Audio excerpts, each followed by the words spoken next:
Argentines, good evening. In accordance with the provisions of our national constitution, tonight we will be sending the 2026 budget project to the National Congress for its evaluation. This budget, like the budget sent last year, maintains fiscal balance. Today, the future of Argentina fundamentally depends on one thing: that the people and politics commit to fiscal order. If we respect fiscal balance, if we achieve that basic consensus, we are assured of unimaginable growth after decades of stagnation. If we fail, we will fall back into the pit of uncontrolled inflation and the destruction of all expectations for the country. In this sense, the national budget is not a mere bill. It is a ratification of our unwavering commitment to move the country forward. Fiscal balance is the cornerstone of our government plan and is a non-negotiable principle that we have a compact with society since the beginning, since our administration. No country in the world can function properly without a balanced budget. That is why politicians around the world are finding consensus and agreements to pass the law of laws. We understand that fiscal balance may seem like a mere whim, but it is neither more nor less than a definitive solution to the problems that have plagued Argentina for decades. However, this solution has long development times. Like any real solution, along this path, the successes that our program has had and continues to have are similar to the foundations in the construction of a building. They are the first necessary step to develop the work. They are its essential components, since without the foundations the building collapses. We celebrate these successes because we know how important they are. We celebrate the sustained drop in inflation, the reduction in poverty, the reduction in taxes, and the end of the CEPO's great achievements because they are indeed. But it is also true that during these 20 long years, many Argentines have lost everything and things have gotten worse and worse for them. That is why I want to tell all Argentines that regardless of the success our administration has had in correcting the decades-long disaster, we understand that many still do not perceive it in their material reality. I would like to emphasize that given the way the government plan was set up, the hardest years to face were the first ones, and that is why we can say, as we have done on so many other occasions and despite the current turbulence, that the worst is over. That is why I want to thank you once again for the enormous support you have shown throughout this first term. You are the protagonists of this program. You are the protagonists of this process.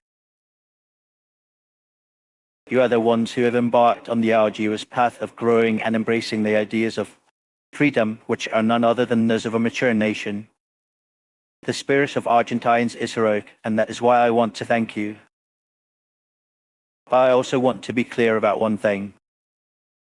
When I say that the course is set in stone and that fiscal balance is not negotiable, I do not say it on a whim or personal preference. I say this because doing what we are doing is the only way for Argentina to definitively emerge from the cycle of consecutive disenchantment in which we have lived for decades. There is no other path than fiscal balance, monetary order, and therefore exchange rate order. We must understand once and for all that there is a direct relationship between fiscal order, the reduction of country risk, economic growth, and prosperity. All other paths have already been tried and failed. They failed miserably. We must not fall prey to the false dilemmas that they want to propose to us. It is not through a fiscal deficit that we will address the needs of the most vulnerable. In fact, that remedy has proven to be worse than the disease. The path of a fiscal deficit financed by issuing money has already been tried and led us to the return of uncontrolled inflation and stagnation. The path of fiscal deficit financed with debt has already been tested and led us to inherit a public debt of $500 billion in a history that has shown us to be serial defaulters, which is why the markets punish us, even though we are one of the 5 countries in the world that have a balanced budget. In other words, all possible experiments were tested in this country by the most varied alchemists of the economy. For more than 100 years, we were the laboratory of the most outlandish theories, because politicians had the recipe to be able to spend more without consequences. For decades, they told us that we could get out of the crisis supposedly by stimulating consumption, which is a euphemism for printing more money. And so all kinds of politicians have been trying to get out of the crisis, supposedly by stimulating consumption, which is the euphemism for printing more money. The result is that we are the only country that went from being a developed country to an underdeveloped country.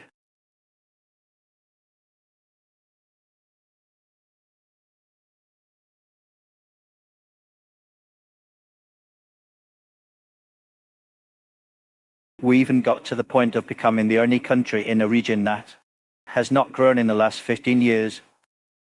For this very reason, from the very beginning, we stated that the problem was not the cook, but the recipe. And although some may believe that they have already seen this, those who say this are wrong. They have never seen anything like what our administration is carrying out, because what has changed is the recipe. The last time Argentina had a fiscal surplus without being in default was more than 120 years ago. No living Argentine has ever experienced the Argentina that we are building. It is precisely for this reason that sometimes we get overly enthusiastic, because we are excited about the future that we see on the horizon. But it is also precisely for this reason that this time the effort that all Argentines are making is worth it. This project that we are presenting today, like the one we presented last year, seeks to ensure that our economic and reform program has legal and administrative support and the backing of Congress. This project is based on an unbreakable fiscal rule, as I mentioned before. It is proposed with a primary surplus such that at the end of the fiscal year, Argentina will have a fiscal surplus, or in the worst case, a fiscal balance. Our commitment to the path of fiscal balance is that this budget presents the lowest level of spending at the national level in relation to GDP in the last 30 years. To give you an idea, the level of national spending is below the level of spending of the provinces for the first time since the 90s. In turn, this budget has financing restrictions preventing the Treasury from financing itself through the central bank, because this would imply issuing money and returning to the inflationary hell. It also presents a fiscal stability rule, that is, if income falls or expenses exceed expectations, items must be adjusted to maintain fiscal balance. This budget allocates 4.8 billion pesos to national universities. It increases spending on pensions by 5% and on health by 17%, both items above inflation. Spending on education also increases by 8% above inflation. On the other hand, having carried out the pertinent audits, the amount received by each pensioner due to disability will also increase by 5% above inflation in 2026. Ultimately, if the budget is the government's plan, and 85% of this budget will be allocated to education, health and retirement, that means that the priority of this government, as we have always said, is human capital. Likewise, this budget is the first budget in Argentine history to include the regime of extinction of reciprocal obligations to continue rebuilding the relationship between the national state and the provinces. This is a historical debt that we must resolve as a country, but it must be addressed with a firm commitment to fiscal balance, and for this reason it will have a specific budget within the law of laws. In addition, we would insist on restoring the much maligned presumption of tax innocence. For this very reason, we seek to create a simplified regime for sworn declaration of income. That's it. The idea that the state would consider all its citizens as criminals in a preventive manner is absurd. But the budget is not just a piece of paper without consequences. It is the roadmap for where we are headed. That is why it is important for Argentines to understand what a country with fiscal balance and no inflation looks like. According to various studies, Argentina would achieve a base growth of 5% per year simply by achieving fiscal balance and maintaining it over time. To put that in context, between 2011 and 2023, Argentina's GDP per capita fell by just over 10%, while in neighboring countries, it grew by 15% to 20% in the same period. Fiscal order and surpluses are the difference between being able to dream of a better future or living locked in a stormy and decadent present. And if we add fiscal balance to the reforms we want to carry out, we could be talking about sustained annual growth of 7 or 8%. To give you an idea, growing at these rates would mean that in 10 years we would resemble high-income countries. In 20 years we would be among the richest countries in the world, and in 30 years we would be on the podium of world powers. But that would not happen by magic, nor is there a magic formula for all this progress to materialize today. It needs time for the work to acquire increasing value, because, as we have said on occasion, Rome was not built in a day. What we are proposing is not a pipe dream, it is what we can achieve if we achieve the necessary consensus to carry out the profound reforms that the country needs. I'm sure that by working side by side with governors, deputies, and senators who want a different Argentina, we will achieve it. The surpluses, for example, what will allow us to provide financing from the Treasury to those actors in the private sector who want to invest in the country in the large concessions that we are going to carry out. That is to say, for the first time in decades, instead of the private sector financing the public sector, this primary surplus will allow the public sector to finance the private sector so that it can carry out fundamental works that build the country's infrastructure and logistics. Argentina is a country that has much to offer the world and that for decades refused to trade with the rest of the planet. We must take the path taken by all the countries that are currently prosperous and seek to flood the world by exporting our talent. On the contrary, if we decide to abandon this virtuous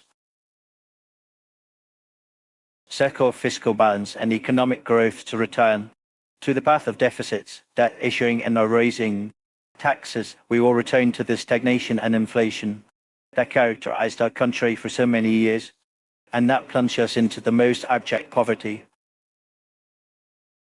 For this very reason, Argentina must once and for all abandon the constant economic self-sabotage of the last decades. We must abandon magical thinking. It is not possible to reinvent the wheel. No one is to blame for our problems but ourselves, and no one can save us but ourselves. We depend exclusively on our efforts and our commitment to do things right once and for all, because we no longer have any other options. It is time to finally accept that if we want to reduce poverty, we need more employment. If we want to increase employment, we need more companies to invest. And if we want more companies to invest, we have to stop seeing entrepreneurs as public enemies. Instead, we must create the conditions so that companies can prosper and make money without their property rights being threatened. And these conditions also imply, by definition, lower interest rates, which are not achieved by printing money, but by reducing country risk based on fiscal balance and stimulating savings. Because a company that does not make money is a company that closes or a company that never opens at all. And that is what happens when taxes are systematically raised. Fiscal balance is torpedoed by increasing country risk. Property rights are violated and the rules of the game are changed on the fly, as we have done for so many decades. Finally, I would like to end with a brief reflection. It has taken us a long time to get here. We have all made enormous efforts to get out of the hole we were in when we took office. In fact, the salaries of the executive branch have been frozen since the day we took office. Therefore, we know that the path is arduous. but we also know that the direction is the right one. We have to understand as a country and as a society, if we do not complete the process of change that we have undertaken, we will have thrown away all the effort we have made. Let us not give up. Let us make all this effort worthwhile. May God bless you. May God bless the Argentines. May the strength of heaven be with us. Thank you very much to everyone. Good evening.